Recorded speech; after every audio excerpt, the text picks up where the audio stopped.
Oke, terima kasih sebelumnya. Assalamualaikum warahmatullahi wabarakatuh. Salam sejahtera bagi kita semua. Selamat pagi. Jadi pada giliran yang ketiga ini saya ingin menyampaikan tentang sistem informasi lingkungan berbasis LCA. Kalau sering kita mendengar sistem informasi itu ya SIG, sistem informasi geografi. Kemudian kalau sistem informasi lingkungan itu seperti apa sebenarnya? Nah, ini kami ingin mengenalkan bahwa yang namanya sistem informasi itu adalah pengelolaan informasi sebenarnya.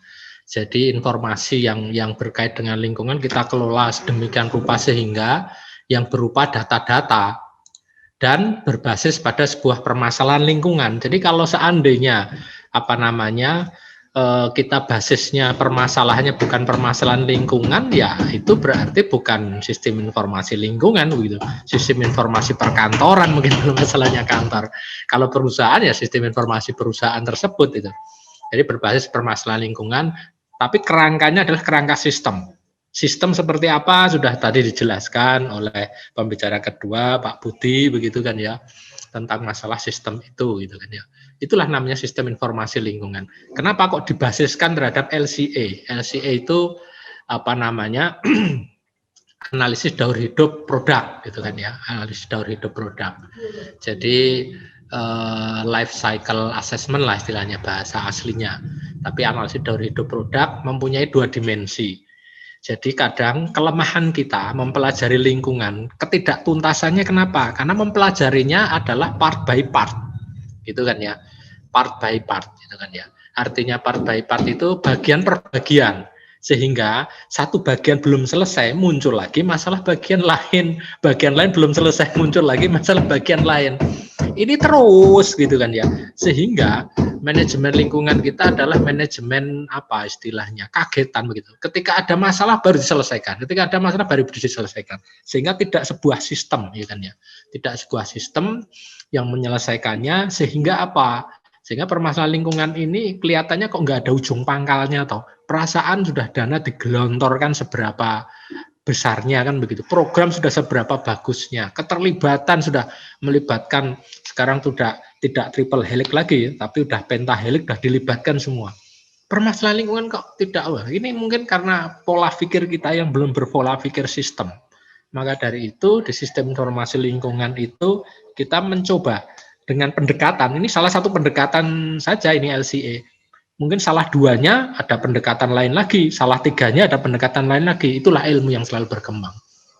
Nah, sehingga LCA, analisis daur hidup, mempunyai dua dimensi, yaitu risiko dan impact.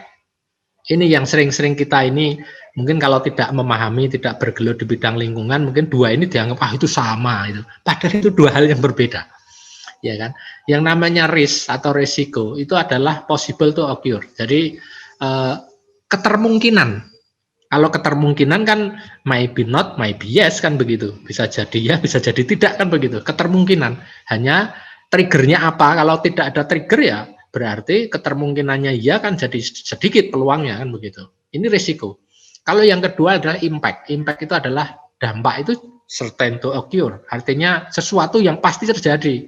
Sehingga biasanya secara pragmatisme apabila masyarakat ataupun stakeholder manapun yang ingin mengadakan sebuah kegiatan aktivitas, baik itu pertambangan, membangun bangunan, pabrik, dan seterusnya, itu yang dikelola adalah dampaknya, karena semuanya bisa dihitung, kan begitu. Hitung-hitungannya kan jelas itu kan, dia menggunakan bahan baku sekian, dia akan memberikan limbah B3-nya, nanti wujudnya seperti apa, reaksi kimianya seperti apa, mitigasinya seperti apa, jelas. Maka dari itu, instrumen ujinya biasanya berupa AMDAL itu, yang sekarang sudah sangat terkenal itu kan gitu kan ya. Pendekar-pendekar AMDAL-nya juga sudah udah melanglang benua kemana-mana begitu. Impact. Tapi ingat, ketika kita bicara risiko, maka pendekatannya seperti apa masih meraba-raba ini pemerintah. Maka muncullah ini yang saya sitir ini peraturan pemerintah Republik Indonesia tentang penyelenggaraan perizinan berusaha berbasis risiko. Ini berupa RPP loh, rancangan peraturan pemerintah ini. Jadi belum diketok. Tapi mereka sudah menggunakan namanya berbasis risiko, bukan berbasis dampak gitu kan ya. Karena kalau berbasis dampak, itu istilahnya itu tidak bisa berpikir sistem, karena kita hanya part by part tadi. Dampaknya di sana selesai, dampak sana muncul lagi, dampak di sana selesai. Itu kan memunculkan proyek-proyek baru bagi seorang pendekar AMDALI, senang itu, proyeknya semakin banyak itu. Tapi masalah lingkungan tidak tersistem nanti penyelesaiannya. Maka dari itu muncullah istilahnya risiko ini. Nah, ini untuk merubah PP 24 tahun 2018. Sehingga nanti PP-nya tahun 2021 terbit, berbasisnya adalah risiko. Nah, sekarang begini, konteks pembangunan berkelanjutan itu sebenarnya ingin move on dari konteks ekonomi sekuler menuju konteks ekonomi sirkuler. Hanya berbeda huruf E sama IR toh. IR bukan insinyur loh ya. Sekuler itu artinya ya mereka pemilik modal, mereka yang akan mengatur semua transaksi semua harga, semua metode dan seterusnya. Itu ekonomi sekuler itu. Masa kita seluruh dunia dikendalikan hanya 10 orang, di Indonesia dia kendalikan hanya 10 naga, entah naganya siapa saya nggak tahu, saya hanya dengar-dengar saja gitu. 10 naga orang terkaya Indonesia, itu namanya ekonomi sekuler, Mas Yan. Nah, ketika kita kemudian move on menjadi ekonomi sirkuler, lah disinilah istilahnya keberpihakan lingkungan itu hadir. Pokoknya kalau bicara ekonomi sirkuler, di situ mesti ekonomi yang ramah lingkungan itu pasti akan seperti itu. Itu ekonomi berkelanjutan. Nah, sirkulernya itu seperti apa? Ekonomi sirkuler adalah ekonomi yang memperhatikan 4K sebenarnya. 1, kuantitas, 2, kualitas, yang ketiga kontinuitas, yang keempat itu keterjangkauan atau aksesibilitas. 4K ini kalau dipegang, ya kan? Nah, artinya kuantitas, ini ada ilmunya dalam ilmu lingkungan. Bagaimana caranya kita memproduksi sebanyak-banyaknya tapi tidak mencemari lingkungan. Itu ada ilmunya. Kemudian kualitas. Bagaimana produk yang sudah dirilis gitu kan ya. Entah produk industri apapun yang sudah dirilis, tapi secara kualitatif tidak kalah dengan produk-produk yang boros energi dan seterusnya itu gitu. Iya kan? Nah, artinya seperti lampu hemat energi ya kan. Yang sebenarnya secara real de facto dia itu hanya 20 watt, tapi daya pancarnya tidak kalah dengan yang 80 watt itu. Dan itu terbukti, itu menunjukkan bahwa secara kualitas produk-produk lingkungan itu ternyata juga bisa bersaing, inilah inovasi. Jadi kuantitasnya terjaga, kualitasnya terjaga gitu kan ya. Baru bicara kontinuitas. Artinya ketika kita kemudian sudah bicara itu, gimana keberlanjutannya? Kalau barangnya masih impor semua, waduh, sekali kita diboikot gitu kan ya, sekali ada COVID, kemudian jalur transportasi untuk impor barang di stop, sudah selesailah sudah produk itu tidak istilahnya discontinue. Berarti kontinuitasnya berarti itu tidak produk berkelanjutan itu, ya kan? Nah, kemudian yang terakhir aksesibilitas atau keterjangkauan. Ketika keterjangkauan produk itu gitu kan ya, masih diragukan, artinya masih orang menengah ke atas yang punya uang saja bisa mengakses. Oh, berarti itu dikatakan produk yang tidak ramah lingkungan sudah. Produknya apa? Wah, mobil apa? Mobil listrik. Harganya berapa? Wah, 3 kali lipat dari mobil. Ah, udah. Itu jelas produk tidak keberlanjutan. Kenapa? Karena masyarakat menengah bawah nggak bisa beli. Mereka nggak bisa menggunakan itu. Yang gunakan hanya orang menengah ke atas yang persentasenya mungkin hanya sekitar 15-20% saja. Nah, jadi harus berpikir mobil listrik tapi yang murah, syukur-syukur bisa harganya lebih murah dibandingkan mobil-mobil yang dengan energi fosil. Terjangkau, disinilah antara 4K ini, kuantitas, kualitas, kontinuitas, dan keterjangkauan ini dah. Nah, disinilah pendekatannya dengan LCA ini, jadi life cycle, daur hidup sistem, sebuah sistem. Ini kan melingkar ini, nggak ada yang putusnya, nggak ada yang putusnya.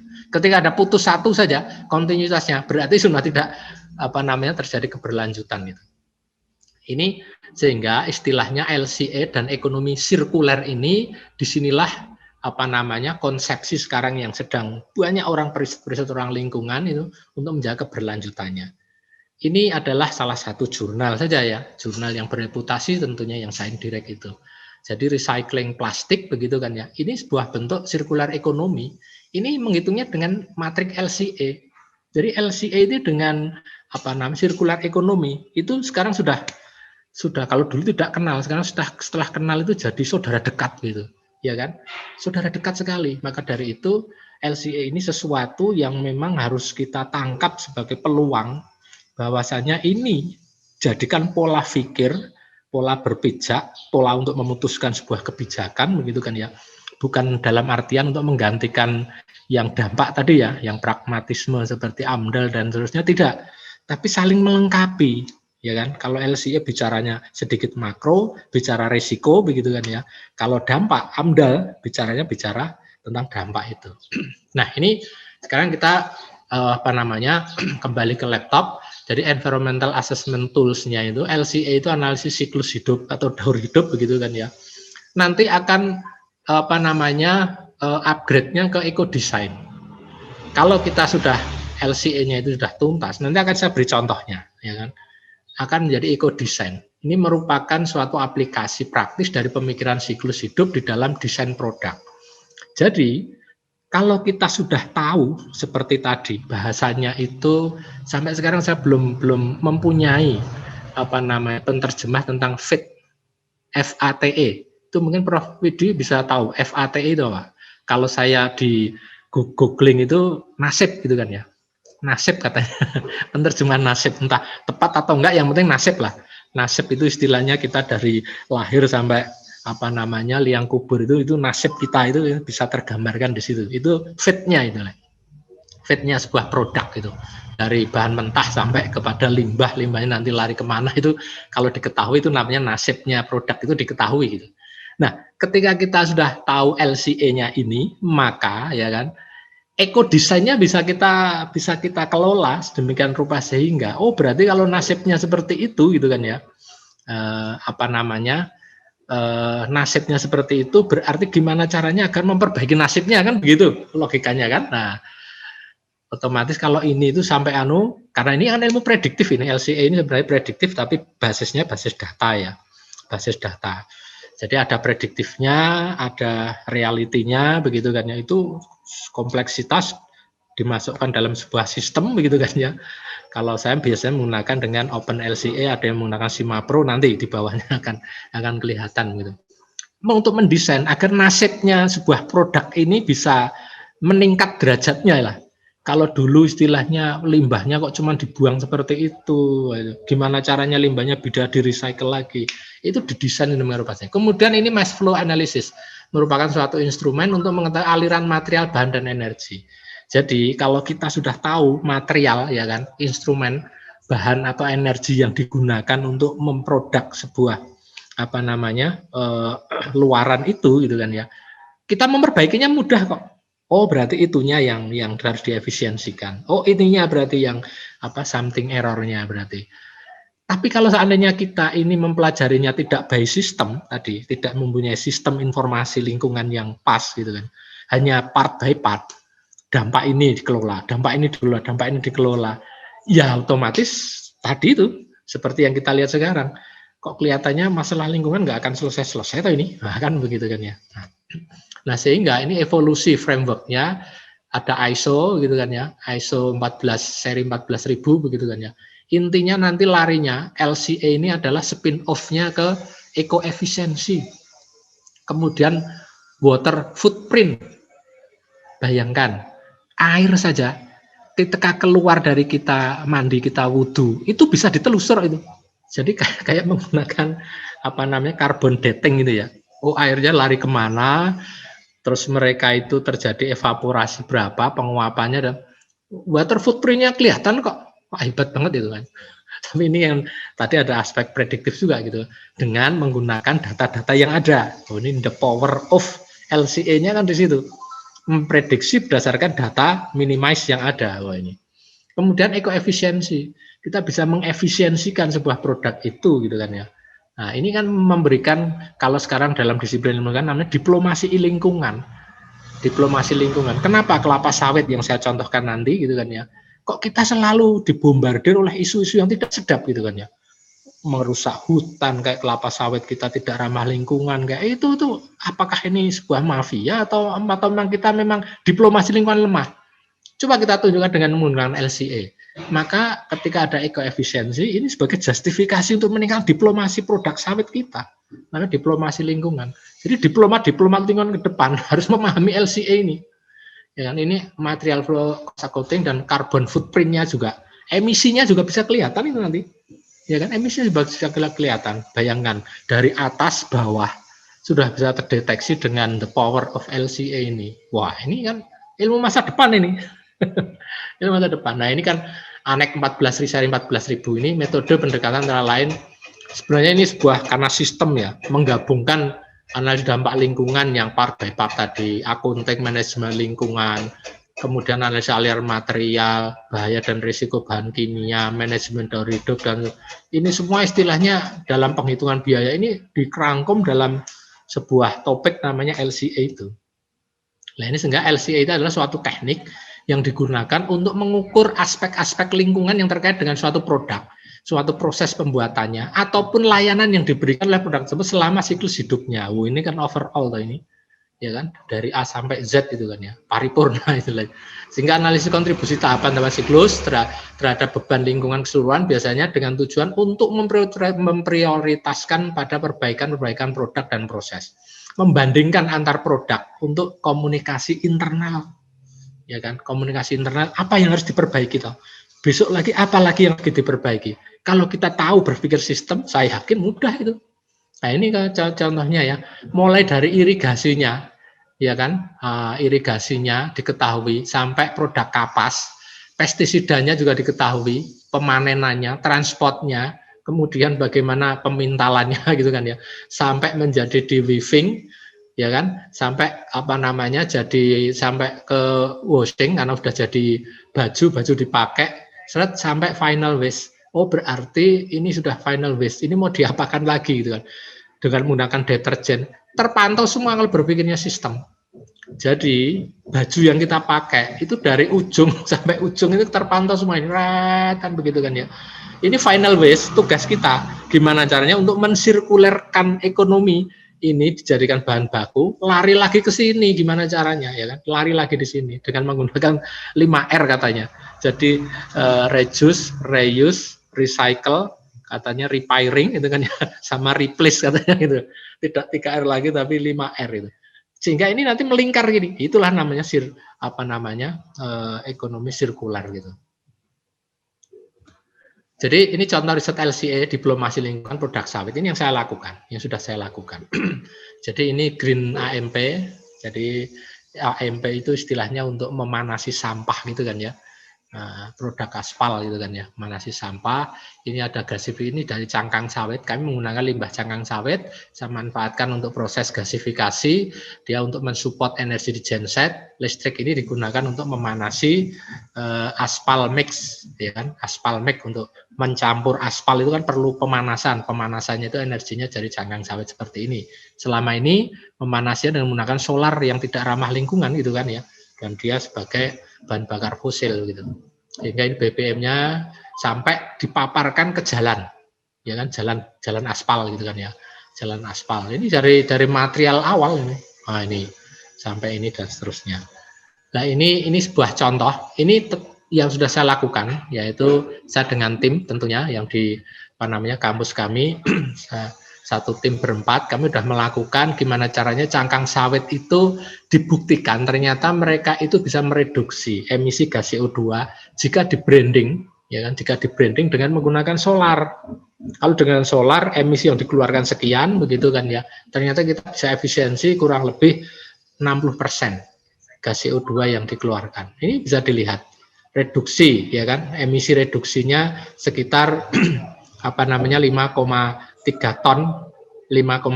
ton CO2 ekuivalen begitu kan ya. Ini bisa mereduksi seperti itu dengan menggunakan cangkang sawit. Nah, ini istilahnya sebuah gambaran bahwasanya emisi CO2 ekuivalen gasifikasi biomasa ini ternyata kami sekitar 60,65%. Ini yang bisa diefisiensikan. Minimal kalau seluruh produk sawit bisa menggunakan seperti ini, kita bisa mengklaim bahwasanya ini ngitungnya dengan LCA loh ini. Ini kan hanya yang saya tampilkan sudah produk matangannya saja, sudah bukan angka-angka lagi gitu. Ini istilahnya sudah produk matangan ya kan. 60% ini itu sebagai justifikasi diplomasi lingkungan. Ketika ada isu tentang masalah sawit begitu kan ya, maka kita tapis dengan itu. Sebentar lagi produknya limbah sawit, cangkang sawit begitu kan ya. Itu sudah kami sedemikian rupa sehingga kami rekayasa ya kan, sehingga menjadi sebuah produk yang ramah lingkungan, bisa mereduksi emisi sekian persen. Ini kan sebuah diplomasi lingkungan. Kemudian kan orang yang menuduhnya mungkin dari komunitas Eropa, komunitas Amerika, tunjukkan produk kamu mana yang bisa mereduksi. Mereka kebingungan juga. Oh iya ya, berarti aku juga ini perlu inovasi juga, kan begitu. Sehingga ini sebagai diplomasi dari kelapa sawit, dari fungsi daripada LCA itu. Nah, ini jurnal yang telah saya terbitkan, Life Cycle Analysis of Palm Kernel Cell Gasification for Sapling Head and Aspal Mixing Plant tadi, ya kan? Ini jurnal dari Web of Science, Web of Science Springer. Kemudian metodologi LCA, yang pertama mendefinisikan tujuan dan ruang lingkup kajian. Yang kedua membuat model siklus hidup produk dengan semua inflow dan outflow lingkungan. Tahap ini sering diistilahkan sebagai tahap life cycle inventory, LCI, ya kan? Kemudian memahami relevansi lingkungan dari semua inflow dan outflow. Tahap ini sering disebut dengan tahap life cycle impact assessment. Jadi LCIA. Berarti kan di sini part per part ya istilahnya, bagian per bagian juga, yaitu dalam bentuk dampak itu gitu kan ya.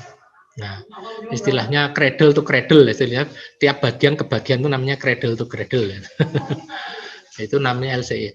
Interpretasi penelitian, diagram berikut menunjukkan kerangka kerja, ya kan? Kerangka kerjanya, jadi tujuannya untuk apa? Diinventarisir, dianalisis inventarisir, kemudian impact assessment-nya apa? Diinterpretasikan, disinilah risiko yang akan timbul itu seperti apa. Nanti bisa kita lihat, ya kan? Ini sesuai ISO seri 14044 tahun 2006. Sehingga suatu model LCA merupakan model teknis kompleks yang digunakan untuk memproduksi, memindahkan, menggunakan, dan membuang suatu produk. Suatu model adalah penyederhanaan dari suatu realitas. Ya kan? Realitas disederhanakan yang mengimplikasikan bahwa realitas akan terdistorsi dalam beberapa cara dan hasilnya yang hasil-hasilnya tidak terpercaya menjadi terpercaya tentunya. Cara terbaik untuk menghindari salah paham dan atau akurasi parsial adalah dengan mendefinisikan tujuan dan ruang lingkup LCA ini. Jadi kalau tadi Pak Budi sudah pembicara kedua sudah bicara model, ternyata LCA ini sebenarnya merupakan implementasi dari model itu sebenarnya. Ya kan?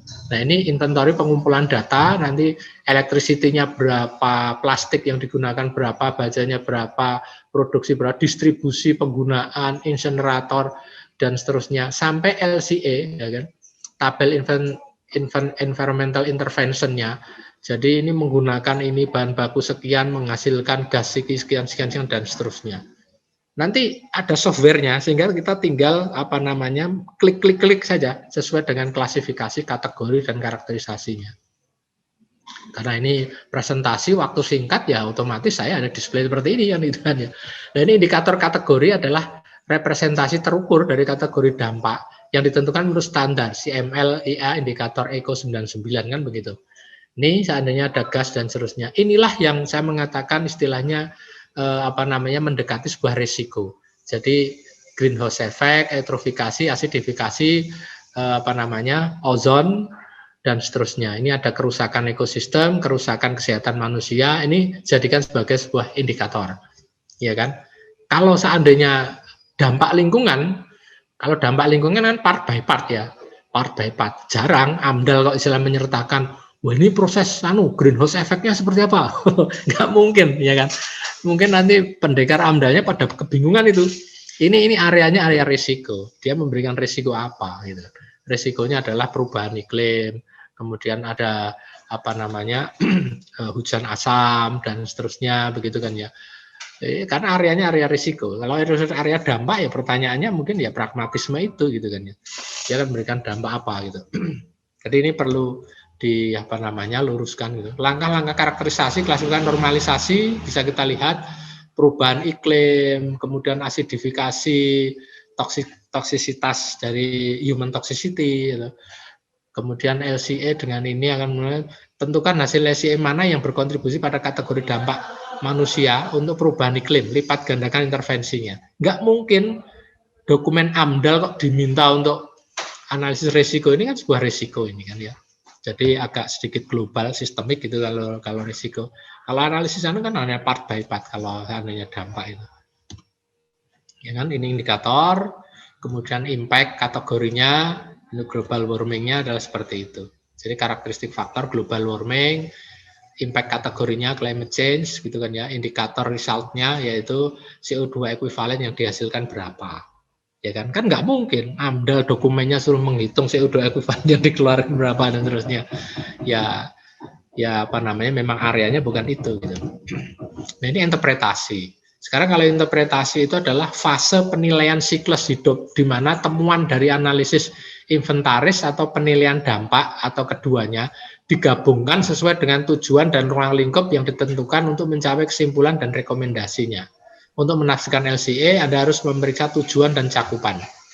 Apakah asumsi umum tersebut masuk akal? Ini semua dipilih dengan baik. Apakah standar ISO diterapkan? Sudahkah peer review dilakukan? Periksa tujuan dan lingkup. Jadi pertanyaan ini harus dijawab. Pak Prabang, 5 menit lagi ya. Pak Prabang, 5 menit lagi ya. Ya, ini eco design, konsep siklus hidup dalam desain sebuah produk. Ini kan ya, eco design suatu instrumen produk untuk membuat keputusan lingkungan yang secara khusus mengarah pada desain dari produk dan proses untuk memperbaiki kinerja lingkungan.